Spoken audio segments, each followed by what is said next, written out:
Hello, welcome back, guys. Hope everybody is doing well. So this is our trip to north of Wales. So we had I had a couple of I had like a week off from work, so we decided to make this trip. Actually, we wanted to go out the country initially, but obviously with COVID, it's difficult to do that with everything going on red list and green list. All these lists, I can't even keep up with them. So we thought, you know what, let's make this journey across to North Wales. I have been there when I was young. I know people who've been there and they said it was really nice. And when I was young, I did go there, and I just vaguely remember it was a beautiful place, a lot of greenery as you can see, and all that good stuff. Anyway, so we decided to make this trip to North of Wales, which obviously has a lot of mountains, waterfalls, trails, castles, all this historical stuff. It's a really historical place that it is, and if you're into that kind of stuff, you love it. Yeah, anyways, it's a small country, Wales, only about 700k people estimated, and must say the people are really nice. Everybody that I met over there were as good people as the country. Actually, the country was beautiful, and all the people were really good as well, friendly. Yeah, it's about 6,000 kilometers per square feet of land, and mainly, to be honest, is covered by mountains, and on the side of it is a lot of water as well. Okay, now we arrived at a location in Bangor.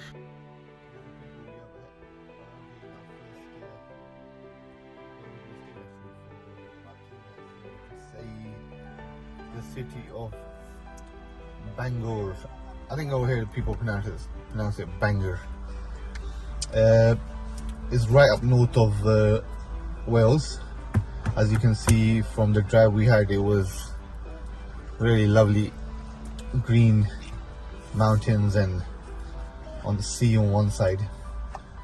So we arrived here at about, was it just past 7:30 now. We left our house about 2. So it was quite long. I think if you come direct, it's about 4.5 hours. But we got kids, we had to stop a couple of times as well, grab something to eat. And we've hit this town of Bangor here. We're gonna check into our hotel and begin our journey from here. Yeah, anyways, we did actually pre-book this travel lodge. It was actually just outside the town of Bangor, probably about 5 minutes drive from the actual city center. Reasonable price, nice clean hotel, lovely location as well. You had a few obviously spots where you can eat around it as well. Petrol and everything was around just outside it as well. It's actually everything actually where you need to visit as in North Wales is not too far from, as far as the North Wales is concerned. It's actually not too far from where we were. So wherever you want to book your hotel, you're probably better off staying. If you're going to go to North Wales, you're probably better off staying near the coast or near. I would say Bangor is probably the best place to stay, because you are probably like half an hour, 40 minutes away from all the locations where you need to visit in North Wales. Personally speaking, I don't think we traveled more than half an hour, 40 minutes for every location we went to. It was right at the heart of where you need to be.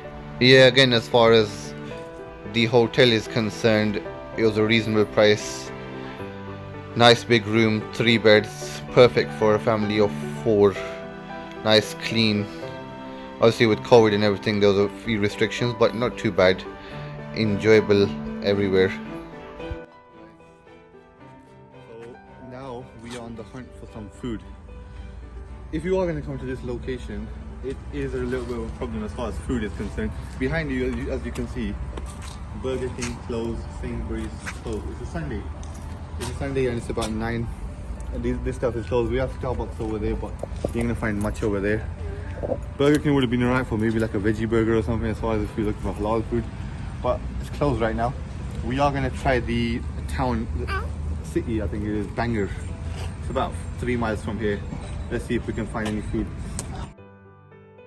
Yeah, so we actually then made our way to the town, which is about a 5 to 10 minutes drive from where we were at the time. Again, town was all closed. Obviously, as I said, it was a Sunday. Everything was closed. Not much there. Again, as far as halal food is concerned, you're not going to find much options around there anyway. And turns out there was actually a Burger King which was open, and we did actually find ourselves like a veggie burger in there. Had that option, luckily. On the way back to the hotel, we actually saw this Ballyholme Beach. It's about a mile long, to be honest. Mostly it's rocky shores end to end. Not really very pleasant right now, as far as looking is concerned, because all the water was dry. As you can see, the water is actually way off coast there, so there's not much there. We just stopped over for a bit and then headed back to the hotel for the next day, and let's just continue on.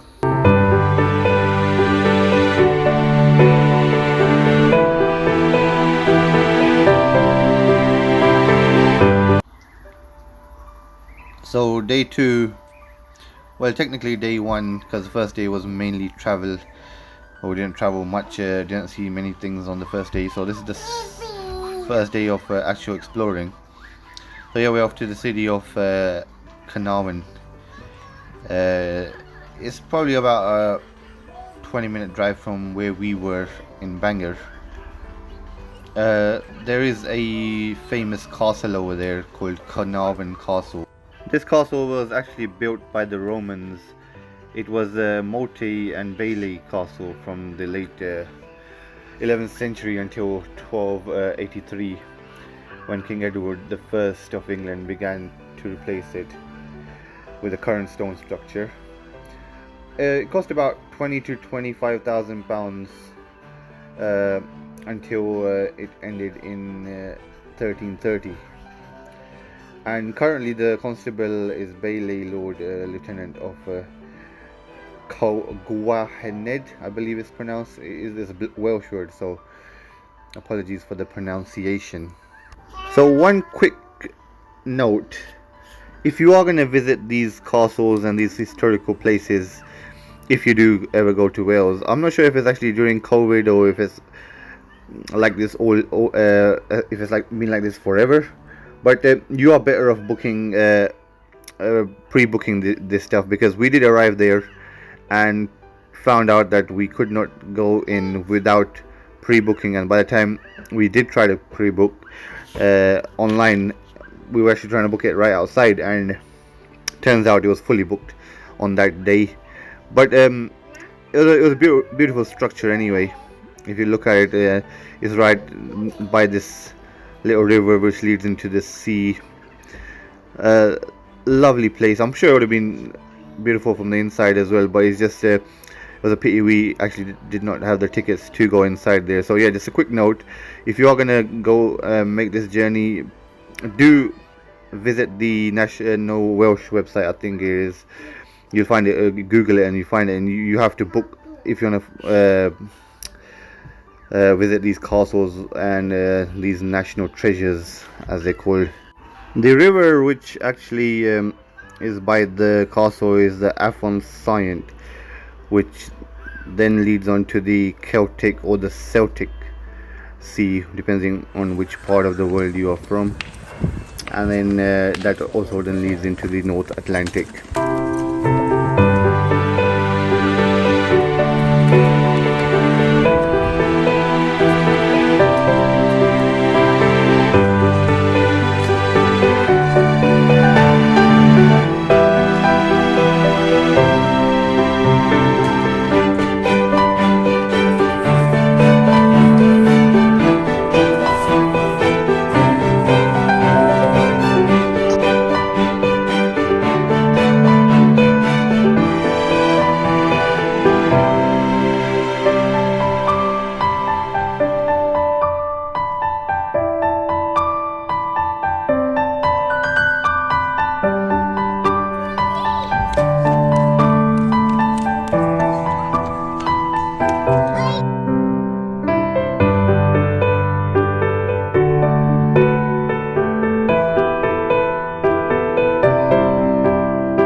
Yeah, so as I said before, obviously we hadn't booked tickets for that one, and there was no point wasting time there, so we were heading over to another castle. On the way to the castle, actually, you come across this famous, probably one of the most famous bridges in North Wales. It's actually called the Britannia Bridge, or the Pont Britannia. I think that's how how it's pronounced in Welsh. It's about 1500 feet, and the height is about 221 feet. It was designed by Robert Stephenson. Construction of this bridge started in 1846, and I believe it was opened about 1850. I read over there. Yeah, this river that we're passing right now is the major river of Anglesey. Is called River Sefni. It's about 17 kilometers long. Yes, and the town we are heading to is Bowmeristown, a town on the Anglesey side of North Wales. Population is about 2,000.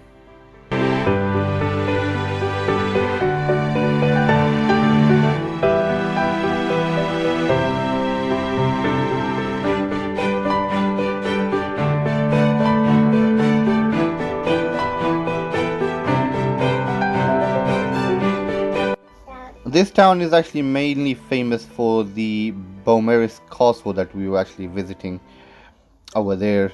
The castle was built part of Edward I's campaign to conquer North Wales after 1282.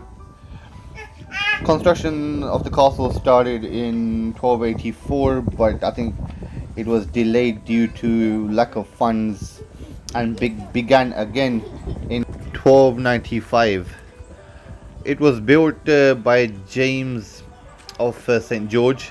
Work stopped again and finally ceased around 1330. Huge sum of money for that time period was spent, about £15,000, but the castle remained incomplete. Height of the castle is about 36 feet, and finest example of late 13th century and early 14th century military architect in Europe, and is classed as a World Heritage Site. One thing that I like to say is that as far as all the castles we visited on our trip, this was probably one of my favorite ones as far as the location and the scenery was concerned. Right across the castle was the river, and across it was high mountains, and it was a beautiful place, to be honest with you, and definitely for people who are interested in these kind of heritage sites and castles, they will love this. Not just the castle, in and around the castle, the streets of this town were beautiful. It's a really historical town, this one. One for the most appreciated as far as if you want to be visiting these kind of locations.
We've arrived here at this Bowmeristown Castle.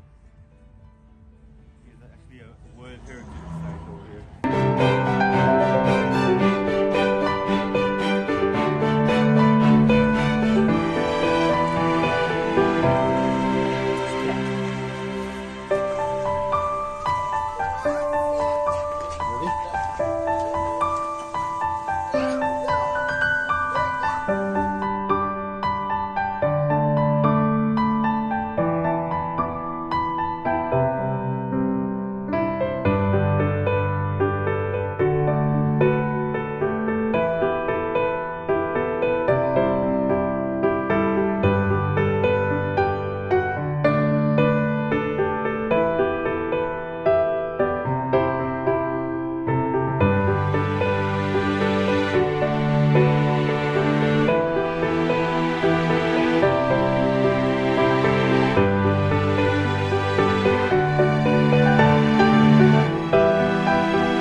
After the castle, we actually visited the Bowmeristown Pier, which is right across the castle. Actually, it's on this river.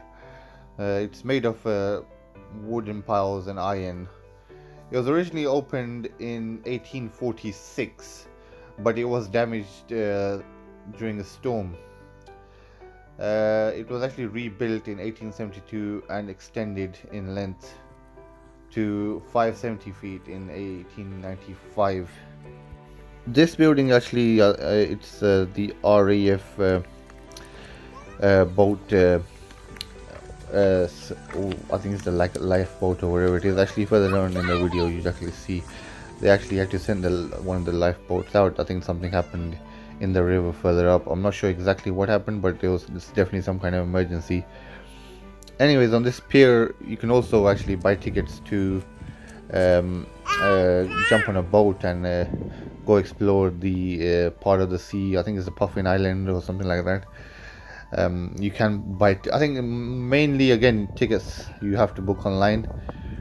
And we did try to book it from there, but they were fully booked, and also there is timings for it as well. I think it's about 3 in the afternoon, the last boat ride across the river.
Finally, on this particular day, we actually decided to visit Oakwood Valley, which is actually part of Snowdonia National Park.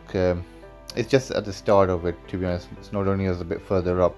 This is just the beginning of it. As soon as you jump on the A5 from Bangor, which is Oakwood Valley is actually south of Bangor. So as soon as you jump on the A5, you come across this beautiful valley, mountains, and a bit of lakes in there as well, and there is a river that flows through it as well. I think it's called Oakwood River. Again, it's a beautiful location, especially if you go there during the afternoon time, during sunset. Lovely views. If people are interested in taking these kind of natural beauty pictures and photography and all that, these are your ideal locations. that you should visit. Absolutely stunning, as you can see.